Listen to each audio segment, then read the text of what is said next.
तो एपिसोड 3 की शुरुआत में हम देखते हैं कि सातोरू कायो से उसकी डेट ऑफ बर्थ पूछ रहा होता है, पर कायो सातोरू को बिना कोई जवाब दिए वहां से चुपचाप चली जाती है। तो सातोरू चुपचाप स्टाफ रूम में जाकर अपने होम रूम टीचर की डेस्क में से एक रजिस्टर निकालता है और उसमें कायो की डेट ऑफ बर्थ चेक करने वाला होता है। पर तभी वहां पर उसके होम रूम टीचर आ जाते हैं और उसे रोक देते हैं। इनका नाम मिस्टर याशिरो होता है और ये सातोरू से पूछते हैं कि आखिर तुम यहाँ स्टाफ रूम में चोरी छुपे क्या कर रहे हो। तो सातोरू ने बताता है कि उसने कायो से उसकी डेट ऑफ बर्थ पूछी थी, पर कायो ने उसे कुछ नहीं बताया, तो इसलिए वो यहाँ पर रजिस्टर में उसकी डेट ऑफ बर्थ को चेक करने आया था। तो उसके टीचर सातोरू को बताते हैं कि उसकी और कायो की डेट ऑफ बर्थ सेम है, यानी कि 2 मार्च, और हो सकता है इसीलिए कायो सातोरू को ये बताने से शर्मा रही हो।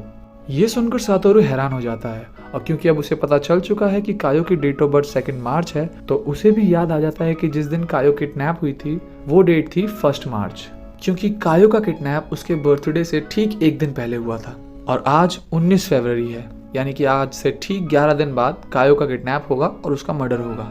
इसके बाद अगले सीन में हम देखते हैं कि सातोरू कायो को ढूंढने पार्क में जा रहा होता है, पर उसे वहां पर जुन शिरातोरी मिलता है, और जुन शिरातोरी वही है जिसे सातोरू यूकी बुलाता था, और पुलिस ने इसी को कल्प्रिट मानकर सजा दी थी उन सभी किडनैप्स और मर्डर्स के लिए। तो सातोरू यूकी को देखकर काफी खुश हो जाता है, और इसके अगले सीन में हम देखते हैं कि सातोरू यूकी के घर में बैठा होता है, जहाँ यूकी सातोरू के साथ खेल रहा होता है, और सातोरू मन में सोच रहा होता है कि ये इंसान तो किलर हो ही नहीं सकता, ये कितना अच्छा इंसान है। मगर फिर भी सातोरू यूकी से पूछता है कि क्या वो कायो को जानता है।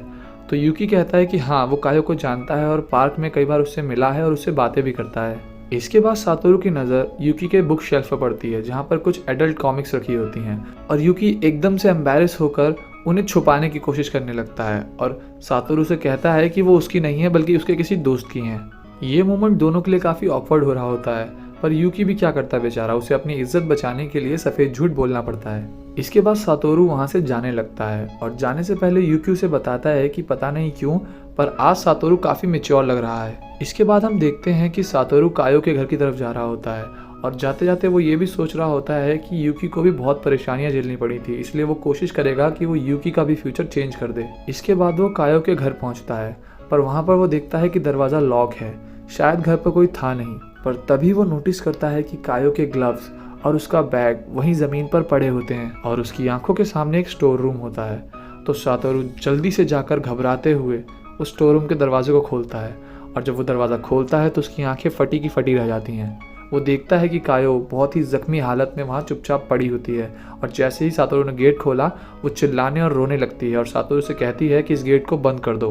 और तभी कायो की मॉम वहाँ पर आ जाती हैं, और कायो की मॉम को देखकर सातोरू को बहुत गुस्सा आ रहा होता है, पर वो अपने गुस्से को अपने अंदर ही दबा लेता है, और कायो अपनी मॉम को देखकर बहुत ज़्यादा घबरा रही होती है, और कायो की मॉम फिर कायो को अपने साथ अंदर रूम में ले जाने लगती हैं। पर सातोरू उनसे पूछता है कि कायो को ये जख्म के निशान कैसे लगे, जिस पर कायो की मॉम कायो से कहती हैं कि बेटा देखो, तुम्हारा दोस्त कुछ पूछ रहा है, इसे बताओ ये चोट कैसे लगी।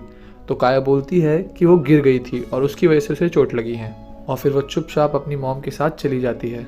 सातोरू ये सब देखकर दंग रह जाता है कि कायो अपनी मॉम से इतना डरती है कि वो सच तक नहीं बोल सकती। और इसके बाद अगले सीन में हमें दिखाया जाता है कि कायो की मॉम उसके मुंह को एक ठंडे पानी के टब में डुबा रही होती हैं, और उसे कह रही होती हैं कि जल्दी से जल्दी अपने इस मुंह की सूजन को कम कर, वरना कल जब क्लास में तेरे और दोस्त इस तेरे मुंह की सूजन को देखेंगे तो वो और सवाल करेंगे। इसके बाद स्कूल का सीन दिखाया जाता है, जहाँ पर कायो दोबारा से काफ़ी लेट आती है क्लास में, और सातोरू नोटिस करता है कि उसकी गर्दन के पीछे एक और जख्म का निशान है। और सातोरू को ये बात समझ में आ रही होती है कि कायो को उसकी मॉम सैटरडे और संडे को काफ़ी मारा करती थी, और इसीलिए मंडे को कायो लेट आया करती थी स्कूल, क्योंकि कायो की मॉम को कायो के जख्म छुपाने में थोड़ा टाइम लगता था। इसके बाद लंच टाइम में सातोरू अपने होम रूम टीचर के पास जाता है और उनसे बोलता है कि उसे शक है कि कायो की मॉम उस पर अत्याचार करती हैं और उसे बेरहमी से मारती हैं, जिस पर उसके टीचर कहते हैं कि उन्हें भी यही लगता है।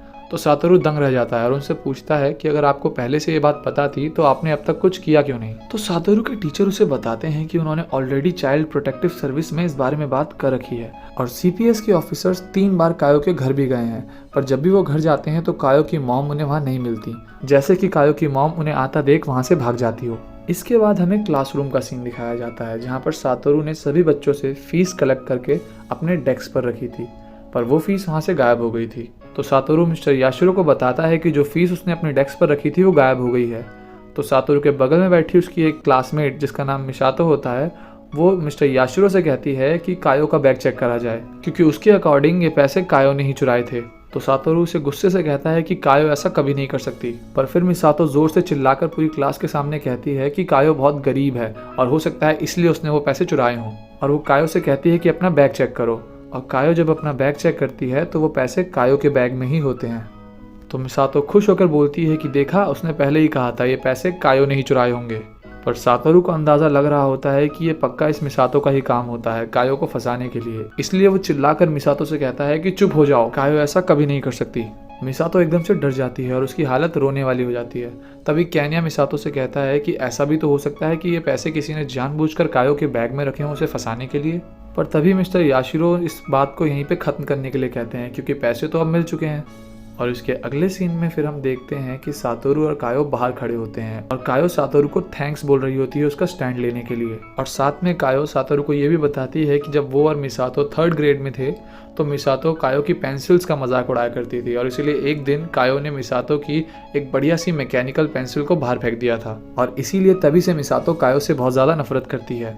पर फिर भी मिसातो ने कायो को एक बार अपनी क्रिसमस पार्टी पर इन्वाइट किया था, पर वो सिर्फ इसलिए ताकि मिसातो अपने बड़े से क्रिसमस ट्री का शो ऑफ कर सके कायो के आगे। तभी सातोरू को याद आता है कि आज के दिन वो एक पहाड़ों के बीच में बहुत ही बढ़िया क्रिसमस ट्री देखने गया था। तो वो कायो से पूछता है कि क्या वो भी उसके साथ क्रिसमस ट्री को देखने चलेगी। तो इसके बाद सीन शिफ्ट होता है और हम देखते हैं कि वो दोनों एक पहाड़ की ट्रैकिंग कर रहे होते हैं। तभी 2 फॉक्स वहां आकर उन दोनों के आसपास गोल गोल घूमने लगते हैं, और ये देखकर वो दोनों काफ़ी खुश हो जाते हैं।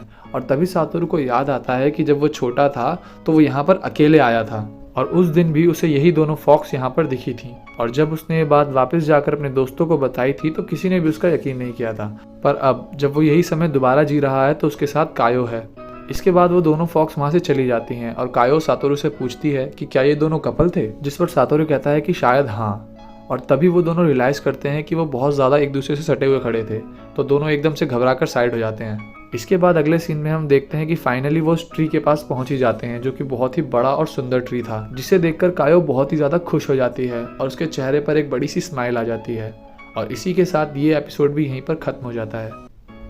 तो दोस्तों ये था इस एनिमे का एपिसोड नंबर 3। अब ये एपिसोड आपको कैसा लगा मुझे कमेंट्स में ज़रूर बताइएगा। वीडियो अच्छा लगा हो तो लाइक कर दीजिएगा, और चैनल पर अगर पहली बार आए हो तो चैनल को सब्सक्राइब कर लो यार। और बाकी ये एनिमे तो हम कंप्लीट कर ही रहे हैं, तो हर दिन एक एपिसोड आता रहेगा, और मैं आपसे मिलता हूँ अगले एपिसोड में। तब तक के लिए बाय और सायोनारा।